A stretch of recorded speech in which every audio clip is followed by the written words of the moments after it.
ಯಾವ ಊರಿಗೆ ಸುತ್ತಿದ್ದಾರೆ ಬೆಂಗಳೂರಿಗೆ ಕರ್ಕೊಂಡು ಹೋಗ್ತೀವಿ ಅಂತ ಹೇಳಿದ್ರು.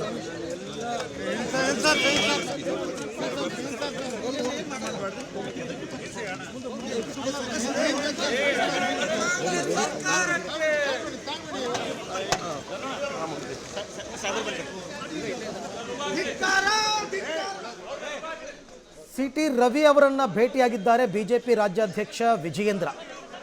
ಐ ಥಿಂಕ್ ಕೋರ್ಟ್ ಆವರಣ ಅಂತ ಅನಿಸುತ್ತೆ. ಕೋರ್ಟ್ ಆವರಣದಲ್ಲಿ ವಿಜಯೇಂದ್ರ ಅವರನ್ನು ಸಿಟಿ ರವಿ ಅವರನ್ನು ವಿಜಯೇಂದ್ರ ಅವರು ಭೇಟಿಯಾಗಿದ್ದಾರೆ. ಭದ್ರತೆಯಲ್ಲಿ ಅವ್ರನ್ನ ಒಳಕ್ಕೆ ಕರ್ಕೊಂಡು ಬರ್ತಾ ಇರ್ತಕ್ಕಂಥ ದೃಶ್ಯ. ಯಾಕೆಂದರೆ ನಿನ್ನೆ ಘಟನೆ ನಡೆದಾಗ ವಿಜಯೇಂದ್ರ ಅವರು ಇರಲಿಲ್ಲ. ಅವ್ರು ಇವತ್ತು ಬೆಳಗಾವಿಗೆ ಆಗಮಿಸಿರ್ತಕ್ಕಂಥದ್ದು ಈ ವಿಚಾರ ಎಲ್ಲ ಗೊತ್ತಾಗಿ. ಹಾಗಾಗಿ ಸ್ಪಾಟ್ಗೆ ಇವಾಗ ವಿಜಯೇಂದ್ರ ಅವರು ಕೂಡ ಬಂದು ಸಿಟಿ ರವಿ ಅವ್ರನ್ನ ಮಾತನಾಡ್ತಿದ್ದಾರೆ. ಪೊಲೀಸ್ ಭದ್ರತೆಯಲ್ಲಿ ಸಿಟಿ ರವಿ ಅವ್ರನ್ನ ಕರ್ಕೊಂಡು ಹೋಗಲಾಗ್ತಾ ಇದೆ. ಸಿಟಿ ರವಿ ಅವರ ಮೆಡಿಕಲ್ ಟೆಸ್ಟ್ ಮುಕ್ತಾಯ ಆದ ಬಳಿಕ ಕೋರ್ಟ್ಗೆ ಕರೆ ತಂದಿದ್ದಾರೆ ಅಂತ ಅನಿಸ್ತಾ ಇದೆ. ಬೆಳಗಾವಿ ಕೋರ್ಟ್ಗೆ ಸಿಟಿ ರವಿಯನ್ನು ಕರ್ಕೊಂಡು ಬಂದಿದ್ದಾರೆ. ಈಗ ಜಡ್ಜ್ ಮುಂದೆ ಸಿಟಿ ರವಿಯನ್ನು ಹಾಜರುಪಡಿಸ್ತಾರೆ. ಹಾಜರುಪಡಿಸಿದ ನಂತರ ಕೋರ್ಟ್ ಆದೇಶ ಏನಿರುತ್ತೆ, ನ್ಯಾಯಾಂಗ ಬಂಧನಕ್ಕೆ ಒಪ್ಪಿಸ್ತಾರಾ ಅಥವಾ ಪೊಲೀಸ್ ಕಸ್ಟಡಿಗೆ ಕೊಡ್ತಾರಾ ನೋಡಬೇಕು.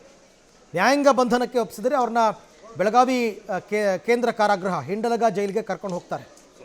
ಇಲ್ಲ ಪೊಲೀಸ್ ಕಸ್ಟಡಿ ಕೊಟ್ಟರೆ ಪೊಲೀಸರು ಅವ್ರ ಜೊತೆನಲ್ಲಿ ಕರ್ಕೊಂಡು ಹೋಗ್ತಾರೆ. ಈ ಮಧ್ಯದಲ್ಲಿ ಅವರ ಪರ ವಕೀಲರು ಜಾಮೀನಿಗೂ ಕೂಡ ಇವತ್ತು ಅರ್ಜಿಯನ್ನು ಹಾಕೋತಾ ಇದ್ದಾರೆ.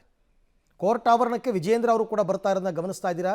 ವಿಜಯೇಂದ್ರ, ರವಿಕುಮಾರ್, ಬಿಜೆಪಿ ನಾಯಕರೆಲ್ಲರೂ ಕೂಡ ಸಿಟಿ ರವಿಗೆ ಸಪೋರ್ಟಿವ್ ಆಗಿ ನಿಂತಿದ್ದಾರೆ. ಒಂದು ರೀತಿ ಅವರಿಗೆ ಮಾರಲ್ ಸಪೋರ್ಟನ್ನು ತುಂಬೋದಕ್ಕೆ ಅಂತಲೇ ಆಗಮಿಸಿದ್ದಾರೆ ಪಕ್ಷದ ಅಧ್ಯಕ್ಷ. ಈಗ ಕೋರ್ಟ್ ಆವರಣಕ್ಕೆ ಅವ್ರನ್ನ ಕರ್ಕೊಂಡು ಬಂದಿರತಕ್ಕಂಥ ದೃಶ್ಯವನ್ನು ತಾವು ಗಮನಿಸ್ತಾ ಇದ್ದೀರಾ. ವೈದ್ಯಕೀಯ ಪರೀಕ್ಷೆಗಳೆಲ್ಲವೂ ಕೂಡ ಮುಕ್ತಾಯ ಆಯಿತು. ನಿನ್ನೆ ರಾತ್ರಿ ಪೊಲೀಸರು ಸಿಟಿ ರವಿಯನ್ನು ವಶಕ್ಕೆ ಪಡೆದಿದ್ದರು. ರಾತ್ರಿ ಇಡೀ ಅವರನ್ನು ಎಲ್ಲ ಕಡೆ ಸುತ್ತಾಡಿಸಿ ಅವ್ರನ್ನ ನಿಲ್ಲಕ್ಕೂ ಬಿಟ್ಟಿಲ್ಲ, ಕೂರಕ್ಕೂ ಬಿಟ್ಟಿಲ್ಲ.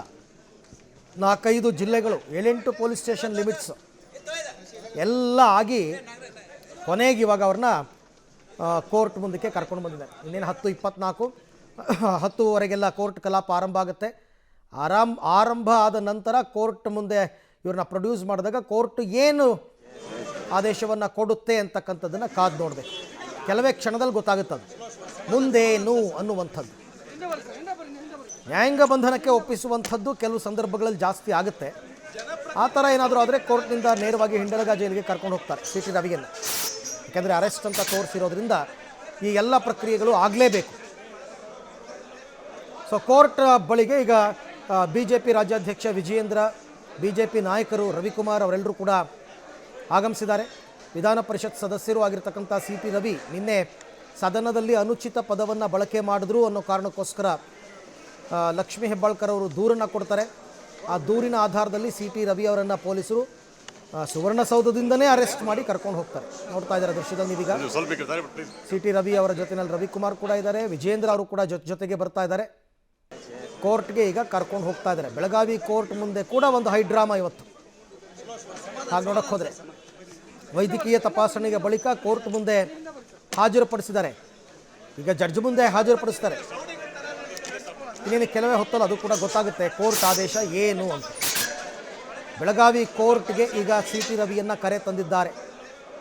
ಐ ಥಿಂಕ್ 5ನೇ ACMM ಅಂತ ಅನಿಸುತ್ತೆ. ಕೋರ್ಟ್ ಮುಂದೆ ಕೂಡ ಸಿಟಿ ರವಿ ವಿರುದ್ಧ ಕೆಲವರು ಧಿಕ್ಕಾರ ಕೂಗಿದಾರಂತೆ. ಬೆಳಗಾವಿ ಜಿಲ್ಲಾ ಕೋರ್ಟ್ಗೆ ಸಿಟಿ ರವಿ ಹಾಜರಾಗಿದ್ದಾರೆ, ಹಾಜರುಪಡಿಸಿದ್ದಾರೆ. ಸಿಟಿ ರವಿಗೆ ಇಂದು ಬೇಲ್ ಸಿಗದೇ ಇದ್ದರೆ 2 ದಿನ ಜೈಲು ಸಾಧ್ಯತೆ. ನಾಳೆ ನಾಡಿದ್ದು ಸ್ಯಾಟರ್ಡೆ ಸಂಡೇ ಇದೆ. ನಾಳೆ ನಾಡಿದ್ದು ರಜೆ ಹಿನ್ನೆಲೆಯಲ್ಲಿ ಜೈಲೇ ಗತಿಯಾಗುತ್ತೆ ಇನ್ನೂ 2 ದಿನ. ಇವತ್ತು ಬೇಲ್ ಸಿಗದಿದ್ದರೆ, ಬಟ್ ಅವ್ರ ಪರ ವಕೀಲರು ಬೇಲ್ಗೆಲ್ಲ ತಯಾರಿ ಮಾಡ್ಕೊಂಡಿದ್ದೀವಿ ಅಂತ ಹೇಳಿದ್ದಾರೆ. ಸೊ ಇವತ್ತೇ ಅರ್ಜಿಯನ್ನು ಸಲ್ಲಿಸ್ತಾರೆ, ಬೇಲ್ ಮೂವ್ ಮಾಡ್ತಾರೆ ಇವತ್ತೇ. ಏನು ಹೇಳ್ತಾರೆ ಕೋರ್ಟ್ ಅಂತ ನೋಡೋಣ.